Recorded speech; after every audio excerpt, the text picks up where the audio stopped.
BTC आबाद बिफाननिफ्राय आबादारिफोरनो power tiller रानदों।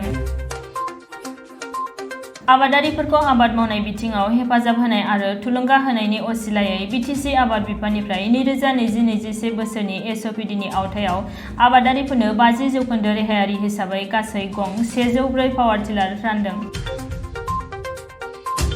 आबाद बिफाननि मावखुलियाव मोनसे फिसा हाबाफारि खुंनायनि गेजेरजों BTC आबाद बिफाननि मावफुं सोद्रोमा घनश्याम दासआ बाहागो लानानै गावनि आखाइजों क'क्राझारनि सा 8 मुलाम्फायारिफोरनो पावार टिलारखौ गथायनानै होयो।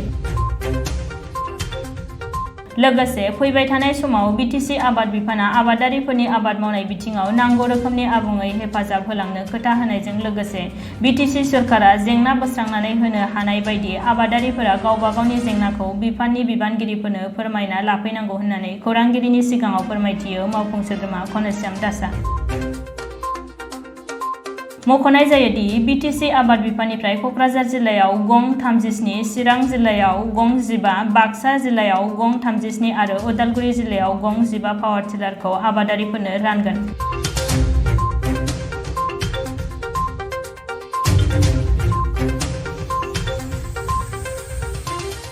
सानदो जे रायजोआव मोजां जाथोंसै जे खेथि मावनो जानायफोरसो जुदि हालेवना जानायथ' समय गैखाया दा मोसौफोरखौ मोननाय जादों मोसौ गैला जाबाय गामि मोसौ नुनाय जायो दा बेनि थाखायनो जों जिखुनु प्रकारे खेथि मावनाय मानसिफोरखौ बा खेतियकफोरखौ ट्रेक्टर होनायनि बेबस्था लादो आरो जिमाने आं मोसौ थांनाय माबायाव तामुलपुराव जों जि मानसि मोसौ गैया माबा गैया ट्रेक्टर गैया माबा गैया जे हेल्प खालामनो थाखायनो जों ट्रेक्टर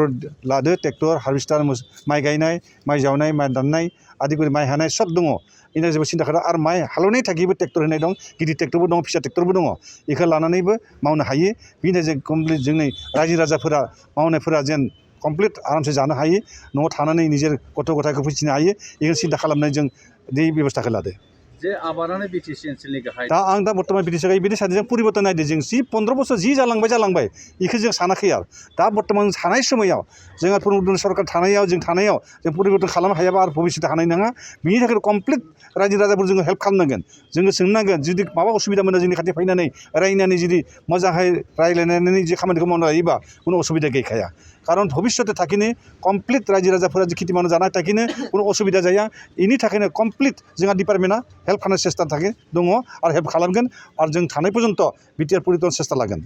जे बोसोरे किसुमान खालामनाय उद्देश्य जाबाय कमप्लिट खेतियकफोरा जे भबिष्यते जेसे माव जेसे पुरस्कार मोनदो इनिख्रुइ बांसिन मोननाय थाखिनो इसोरखौ आग्रह खालामजायो उत्साहित खालामजायो जे नोंसोर जे सिगाङाव जा भबिष्यते मोजां मावनो हायो आरो मानसिफोर रायजो नुनानै बेलेग मानसिखौ नुनानै जेन बेलेग मानसिफोर खालामनो लुगैयो बेबायदि खालामनो सेस्था लादो आरो।